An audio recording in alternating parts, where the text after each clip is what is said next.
Este es nuestro segundo domingo de Adviento y los invito para que con la mayor reverencia participemos de él. Acompáñenme orando, por favor. Oremos juntos y pongamos este tiempo en manos de Dios. Padre, juntos nos presentamos delante tuyo con humildad, con súplica, con expectativa, implorando que revises esta mañana nuestros corazones y lo que está agitando nuestros corazones o nuestra mente. Que en tu bondad y misericordia por tu Espíritu Santo, nuestro ser completo reciba de ti consuelo hoy en este momento, confort, y que nos permitas enfocarnos en lo que tú tienes en tu palabra para nosotros. Tú conoces cada hogar de los que hay acá representados. Tú conoces nuestras luchas, nuestros miedos, tú conoces nuestros sueños, de modo que nos ponemos en tu altar. Háblanos. Imploramos juntos que tu Espíritu Santo de manera especial hable a nuestros corazones esta mañana. Lo pedimos juntos en la autoridad, en el nombre de Cristo nuestro Señor. Amén. Quiero invitarlos a que me acompañen a leer. Navidad es un tiempo de celebración, pero también Navidad es un tiempo de recordar eventos históricos. De hecho, para mí, eso es lo verdaderamente significante de la Navidad, que estamos recordando eventos históricos. Y voy a leer para ustedes un evento que se anunció hace casi 3,000 años, unos 2,874 años y algunos meses. Así que quiero animarlos para que juntos leamos este evento, y he puesto como título al sermón esta mañana: un nacimiento milagroso. Este evento que quiero leer está en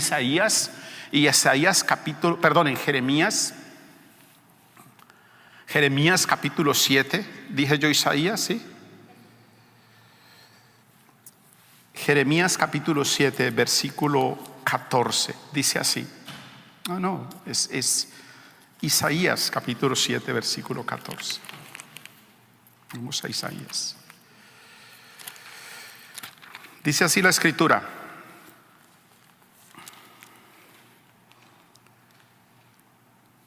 entonces, por eso el Señor mismo les dará una señal. La joven concebirá y dará a luz un hijo, y lo llamarán Emmanuel.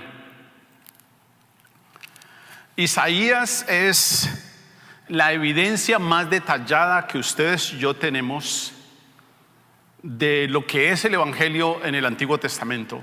En todos los libros del Antiguo Testamento, este profeta está lleno de anuncios sobre el nacimiento, sobre la muerte sustitutiva, sobre incluso la resurrección, sobre la obra de Cristo para nosotros. Isaías profetizó en una época donde Asiria dominaba. Era una época muy difícil, muy cruel para el pueblo de Dios. Pero Dios anunció por boca del profeta Isaías que a pesar de la corrupción, que a pesar de la oscuridad del corazón humano, Él un día vendría a morar con nosotros.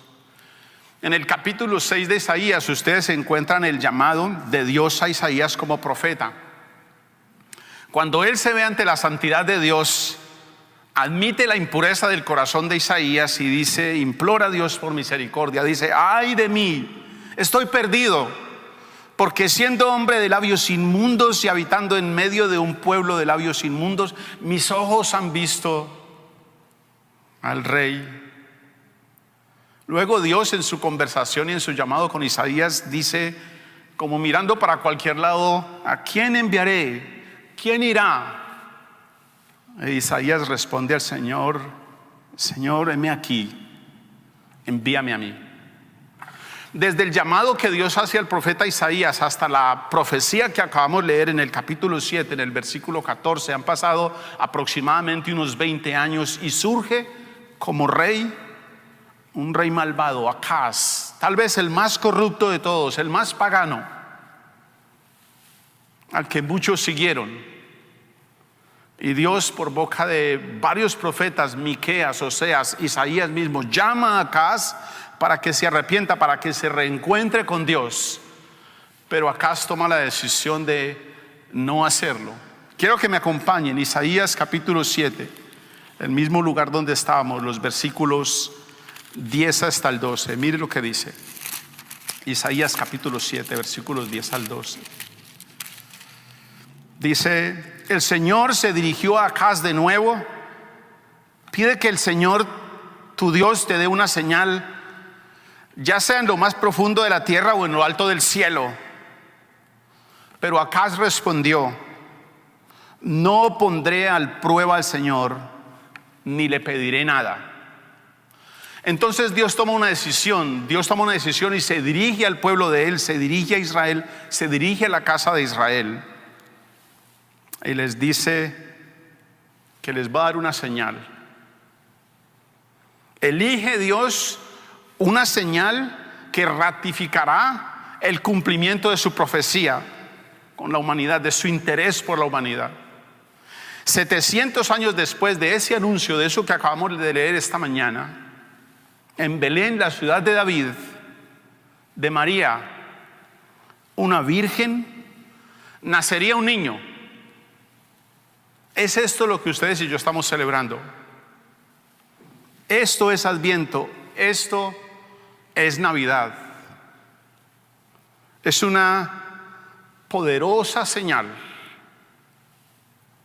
registrada en la historia humana. Un evento, una proclamación de un profeta. El versículo 14 empieza con algo interesante.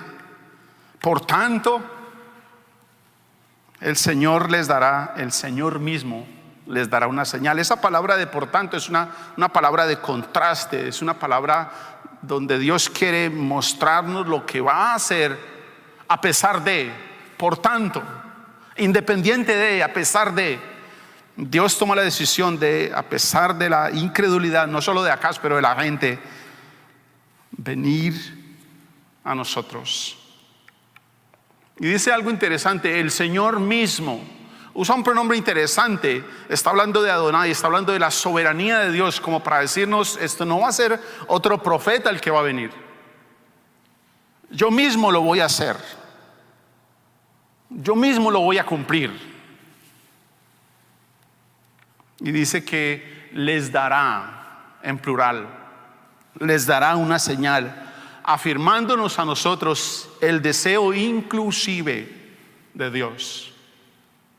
No hay ningún desprecio en él por nadie que quiera venir a él arrepentido. Les dará una señal. En la escritura esta palabra señal es usada con la intención de ratificar un pacto, de ratificar una promesa, un juicio, o para describir eventos extraordinarios. Esa palabra, una señal, se usa típicamente en la escritura para comunicar la certeza, para que no hayan dudas. No sé si ustedes recuerden, bien al principio de la historia humana, en capítulo 9 en Génesis, Dios establece una señal que hoy usted y yo podemos ver. Y Dios, a través de la historia, ha establecido estas señales. Hoy, esta mañana, celebraremos al final del servicio la Santa Cena, otra de esas señales, para que ustedes y yo no nos perdamos en el camino. Esta palabra señal indica la certeza, los deseos, la intención de Él de comunicarse con nosotros, y de que ustedes y yo tengamos claro que Él no se ha olvidado de nosotros. Luego aparece una palabra interesante allí: el Señor les dará una señal. He aquí, la Virgen concebirá. Ese en inglés dice behold. Una virgen concebirá y tendrá un hijo. Esa expresión se usa para llamar la atención. Oigan, vean, escuchen. Lo que el Señor va a decir es extraordinario. Lo que el Señor va a hacer es impresionante. En esas simples frases está contenido todo el corazón de Dios derramado por nosotros, llamando nuestra atención, estableciendo conexión con nosotros, contacto con nosotros. Por su soberanía, Él había escogido a una adolescente, a una virgen llamada María, quien sin haber hecho nada para merecerlo, concebiría del Espíritu Santo. Nada había hecho María para semejante honor, pero la compasión del Padre decidió que así sería. Bien dice la Escritura que no depende del que corre ni del que quiere, sino de aquel de quien Dios tiene misericordia. Este anuncio del nacimiento, este anuncio de que el Señor mismo vendría y que una virgen concebiría y tendría un hijo, fue un embarazo, no fue un embarazo ordinario. Una virgen que ha concebido del Espíritu Santo es una señal milagrosa, es una señal poderosa, es una señal extraordinaria. Es una señal que había sido anunciada 700 o más años antes de que sucediera, que sucedió y que hoy usted y yo celebramos. No porque usted y yo estemos confundidos en nuestra mente siguiendo una tradición absurda, sino porque ustedes y yo hemos decidido usar el sentido común y seguir los eventos de la historia, las señales de la historia. Algunos tienen serios problemas con creer esto del nacimiento virginal, y es comprensible. ¿Que concibió de quién? ¿Que concibió del Espíritu Santo? Pero hermanos, este asunto de nuestra salvación por la obra de Cristo únicamente es por fe en lo que Dios hizo, no en lo que usted y yo podamos hacer para acercarnos a Dios. Sí, es incomprensible. Para María fue un embarazo no planeado, pero fue un embarazo planeado por Dios. Y María decidió creerle a Dios. Elizabeth, la prima de María, le dice: bienaventurada la que creyó. ¿Recuerdan esa lectura en Lucas? Bienaventurada la que creyó. Después de que el ángel le ha anunciado a María, María responde: he aquí la sierva del Señor, hágase conmigo conforme a tu palabra. Y como ustedes y yo sabemos, a su tiempo María dio a luz a Jesús, el Hijo de Dios. Y es lo que celebramos, un evento en la historia de la humanidad. En la anunciación del nacimiento, Mateo nos ayuda a comprender algo. Mateo nos da un paso más adelante. Él quiere que ustedes y yo comprendamos qué era lo que Dios nos estaba diciendo por boca del profeta. Porque hasta donde el profeta nos ha dejado es que la Virgen iba a concebir un niño que, a causa de la indolencia y oscuridad de nuestros corazones, Dios había tomado la decisión de que un día este niño iba a nacer y lo llamaríamos Emanuel. Pero Mateo tomó una decisión. Mateo quiere explicarnos y decirnos qué significa eso de Emanuel.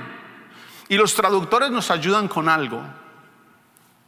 Dice que, traducido, dicen algunas versiones, en otras versiones dice que significa Dios con nosotros. Bendito sea Dios por la generosidad de Mateo. A Mateo le gustaban las cuentas claras. Recuerden, él era un colector de impuestos. A él le gustaba saber que lo que entraba era lo mismo que salía, y pues algo se quedaba él en el bolsillo. Pero en este caso él nos da la idea clara de qué es lo que está pasando. ¿Qué significa? Dice: llamará su nombre Manuel, que significa Dios con nosotros. Piensen en eso. Si algunos tienen problemas para creer en el nacimiento virginal de Jesús, será mucho más problemático para ellos entender que Dios está con nosotros. Queridos hermanos, Navidad es la intervención de Dios en la oscuridad del corazón humano para salvarnos y para estar con nosotros, en nosotros. Eso es muy complicado de creer. Yo entiendo. pero lo que tiene que hacer es creer. No tiene ni que sentir. El nacimiento virginal de Jesús es fundamental para la fe cristiana y para la comprensión de lo que es Navidad. Quiero que me acompañen a leer por favor algunos versículos. Mateo hace un especial énfasis ayudándonos a comprender este evento. Mire lo que dice Mateo capítulo 1 versículos 18 y 19. El nacimiento de Jesús el Cristo fue así. Su madre María estaba comprometida para casarse con José, pero antes de unirse a él resultó que estaba encinta por obra del Espíritu Santo. Como José, su esposo, era un hombre justo y no quería exponerla a la vergüenza pública, resolvió divorciarse de ella en secreto. Para José estaba claro que ese no era hijo de él. Él no había intervenido en ese asunto. A mí no me salgan con ese cuento, dijo José, yo me voy de aquí. O sea, ya tenemos un primer testigo que nos dice que por lo menos no es mi hijo, que ella lo aclare. Luego en el mismo capítulo, los versículos 24 y 25, mire lo que dice por favor. Mateo capítulo 1, versículos 24 al 25. Cuando José se despertó, hizo lo que el ángel del Señor le había mandado y recibió a María por esposa. Y la escritura no puede ser más descriptiva con nosotros, pero no tuvo relaciones conyugales con ella hasta que dio a luz un hijo a quien le puso por nombre Jesús. Entonces ya tenemos dos personas que, aunque José claramente sabía que no era su hijo, decide creerle a Dios, toma la decisión de creerle. El ángel sabía que era una virgen.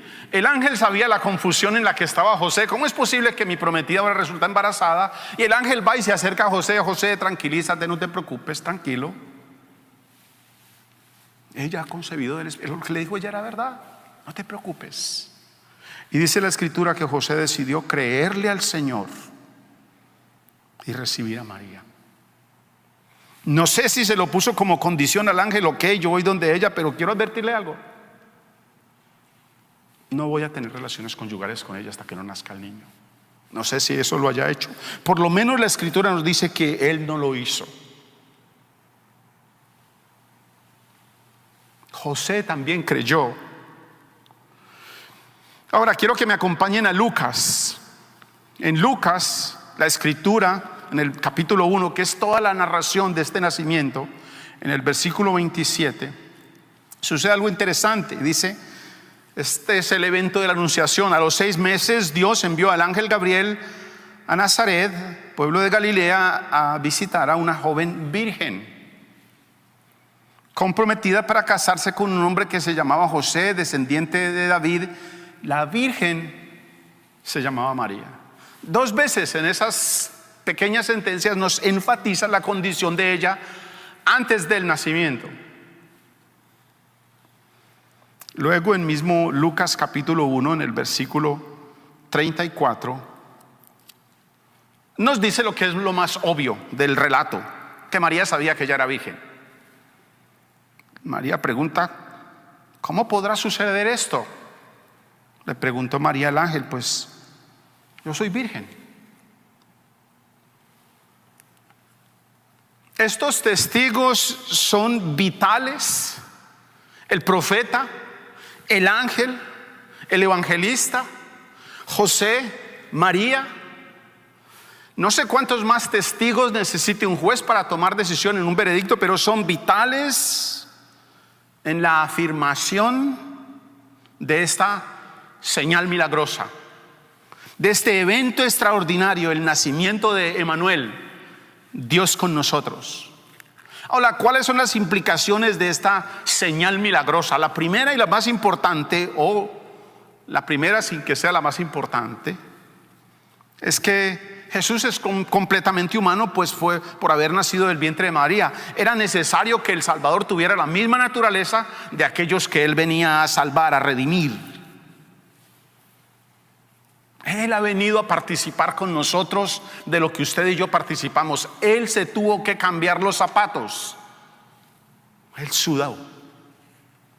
Él vino y entendió nuestro dolor en la enfermedad, vino y entendió nuestra hambre, nuestra rabia, nuestra tristeza. Él vino para que usted y yo pudiéramos relacionarnos con Él. Él no se quedó distante. Pero lo segundo muy importante es que Él era completamente Dios, porque fue engendrado por el Espíritu Santo en el vientre de María.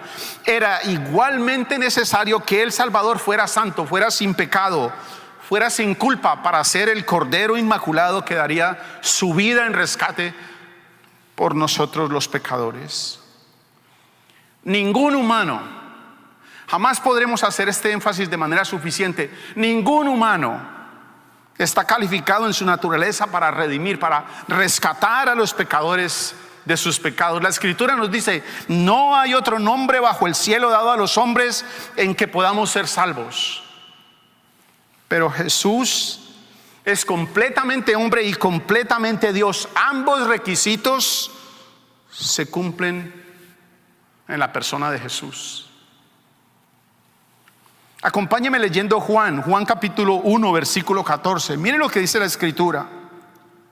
Y el verbo con mayúscula, se hizo hombre y habitó entre nosotros. Y hemos contemplado su gloria, la gloria que corresponde al Hijo unigénito del Padre, lleno de gracia y de verdad. Si usted lee ese capítulo de Juan, al menos esos primeros versículos, se encuentra que está haciendo referencia a Jesús.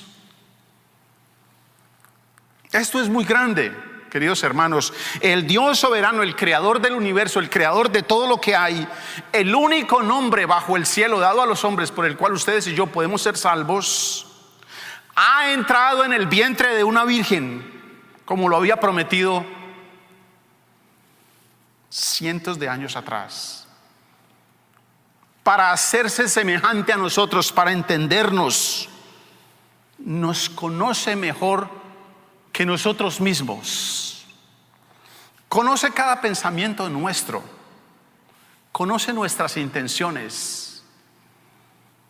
Él vino a nosotros. Vino a salvarnos de nuestros pecados. Y según nos dice Mateo, a habitar entre nosotros.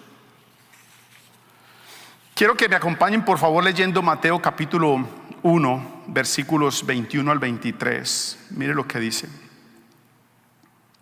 Dará a luz un hijo y le pondrá por nombre Jesús, porque él salvará a su pueblo de sus pecados. Dice: todo esto sucedió para que se cumpliera lo dicho, lo que el Señor había dicho por medio del profeta: la virgen concebirá y dará a luz un hijo, y llamará su nombre Emmanuel, que significa Dios con nosotros. Esto debería producir en nosotros un gozo profundo. Esto debería producir para nosotros una inmensa seguridad, una clara identidad. Esto debiera de liberarnos a nosotros de la pretensión falsa, de la pretensión arrogante, absurda, de que ustedes y yo por nuestra conducta podemos poner a Dios de nuestro lado. No. Dios de manera unilateral, de manera exclusiva, Él solo tomó la decisión por su misericordia, por su gran amor con que nos amó, porque así le plació, porque así lo planeó, porque así lo había prometido, de venir a nosotros, de habitar con nosotros. No tiene nada que ver con usted o conmigo.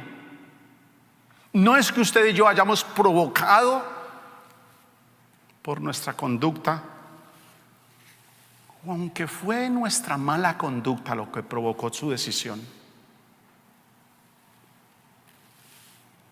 Mateo repite varias veces que este evento, que este suceso se dio porque era el cumplimiento de una profecía.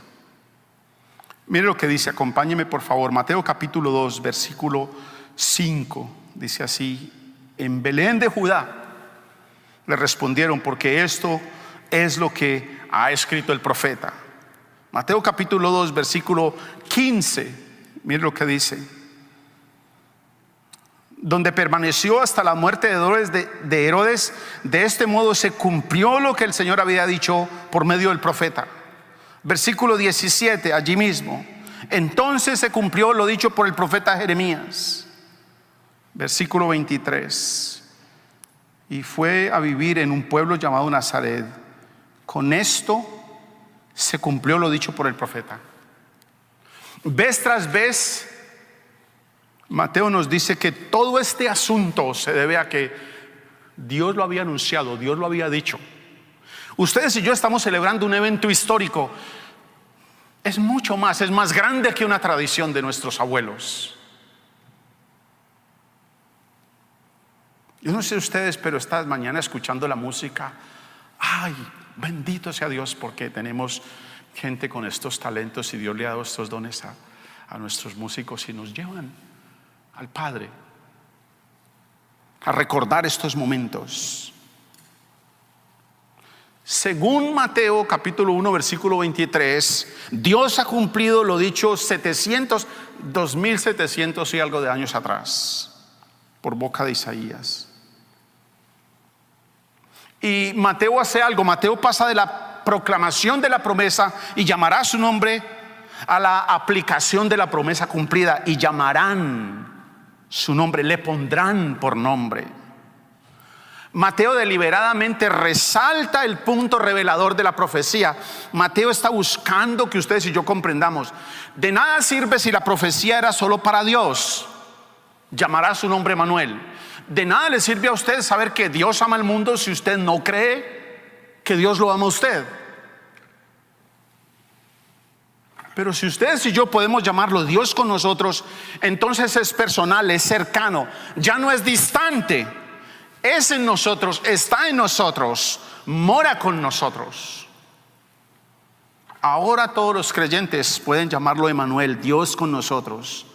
La Navidad es personal. El ellos es nosotros, que en última instancia es usted mismo.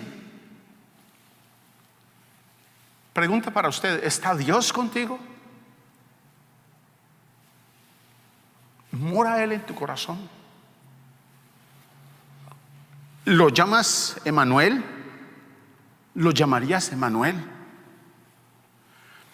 Cuando Mateo cita la profecía de Isaías, define el significado con un propósito de que quienes estamos leyendo, ustedes y yo, que no somos del pueblo de Israel, que no somos judíos, entendamos lo que significa. Para Mateo tiene acá una cuenta que no está quedando clara para un grupo de personas, y él tiene que explicarnos lo que quiere, eso que quiere decir. Y por eso los traductores ponen entre paréntesis qué significa Dios con nosotros, para ayudarnos, porque lo que hizo Mateo no fue repetir las mismas palabras de Isaías, sino decirnos a nosotros lo que Dios nos mandó a decir a través de Isaías, y que nosotros lo estábamos viendo, o por lo menos ellos en su momento. Mateo comienza su narración de la vida de Jesús con una señal prometida por Dios, la venida de Jesús, Emmanuel, Dios con nosotros. Y Mateo concluye su evangelio con otra señal, la resurrección, otra señal confirmadora, la promesa de que Jesús va a estar con nosotros. Aquel que es Dios con nosotros siempre ha estado con nosotros y ha decidido tomar la decisión de que estará con nosotros. Él nunca nos ha dejado solos.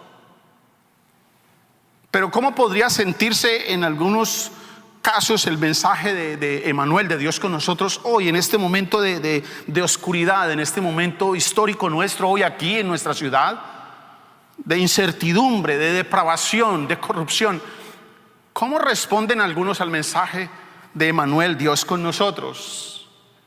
Pensando yo en esto, me acordé, nosotros tenemos por práctica, este año no lo vamos a hacer, de salir por el vecindario por acá. Invitamos a quienes de ustedes quieran. Este año nuevamente no lo vamos a hacer por las razones que ahora tenemos, y salimos a cantar canciones navideñas en español y en inglés.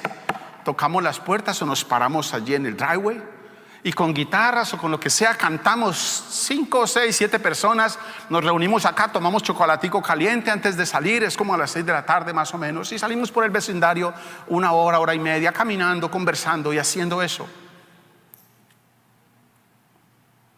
Pasan cosas interesantes.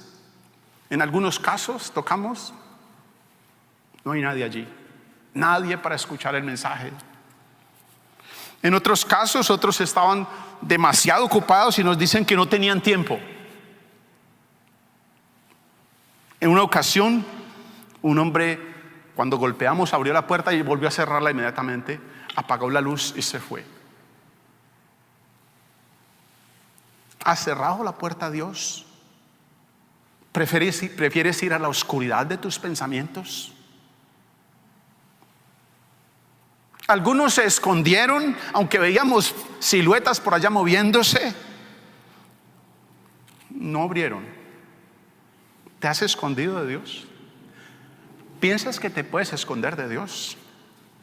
Otros salieron a la puerta con sonrisas, con saludos, empezaron a cantar. Algunos invitaron al resto, a los niños, a salir. Algunos se pusieron muy felices, agradecieron a Dios, aplaudieron. Me sorprendió el año pasado un hombre que en silla de ruedas salió y como pudo abrió la puerta y se le veía la incomodidad, pero estuvo allí. Y por alguna razón, no sé si esas razones dañinas de la mente de uno, cantamos más largo ese momento, pero él estaba allí cantando. A pesar de su incomodidad, estaba feliz, escuchando el mensaje de Emmanuel, Dios con nosotros. Pregunta para ti: ¿cómo respondes tú al mensaje de Emmanuel, de Dios con nosotros? ¿Cuál es la respuesta? Y sea honesto en su corazón.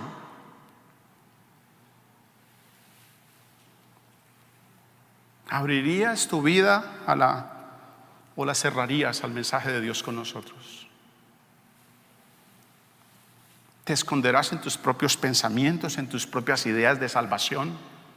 ¿Qué vas a hacer con el mensaje de Dios con nosotros? ¿Está listo para venir a Él de rodillas ante su soberanía, ante su compasión, ante su amor, inclinarse delante de Él? Él ha cumplido, Él tomó la decisión de venir, Él vino. ¿Cómo está respondiendo usted al mensaje de salvación?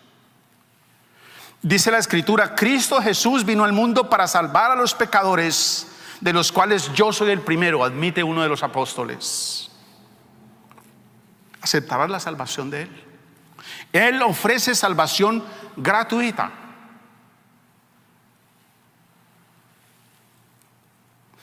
Pregunta: de 1 a 10, ¿cuál es el grado de importancia de Emmanuel en tu vida? No se precipite a responder y no tiene que hacerlo en voz alta. ¿Cómo podría usted decir cuál es el grado de importancia de Emmanuel en tu vida? ¿Cómo lo demostrarías? ¿Le inviertes tiempo?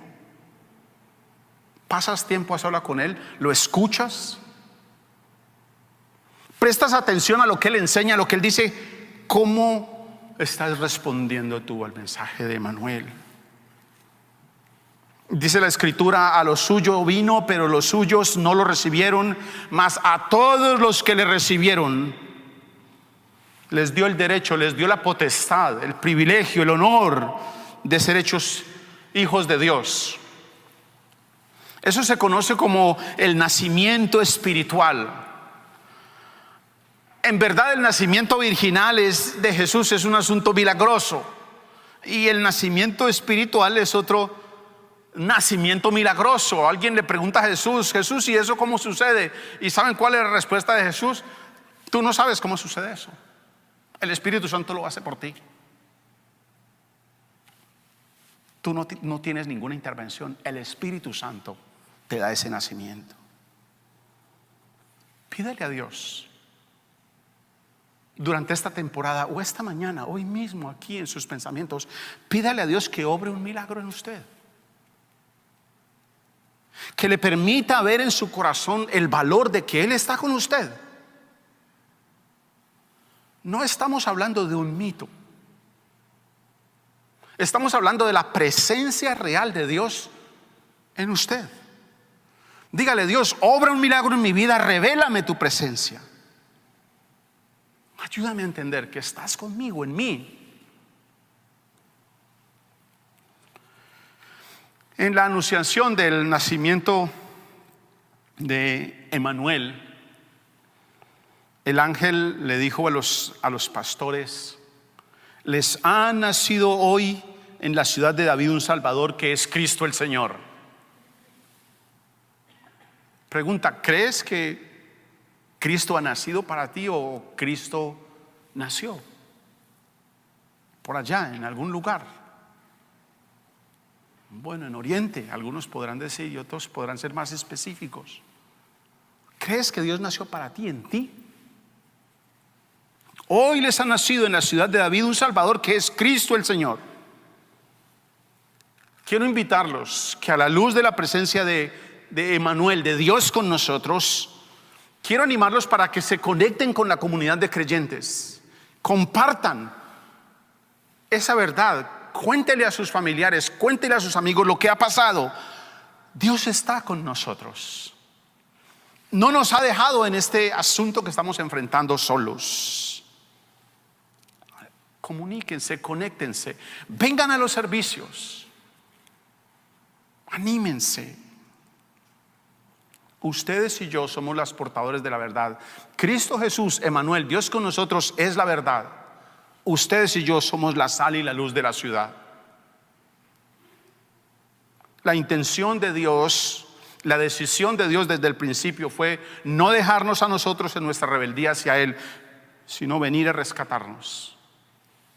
Dice la Escritura: y esto será una señal para ustedes: encontrarán al bebé envuelto en un pesebre. Él ha venido para salvarnos. Él es Dios con nosotros. Pregunta: ¿cuál es tu respuesta? ¿Cómo respondes tú a su compasión?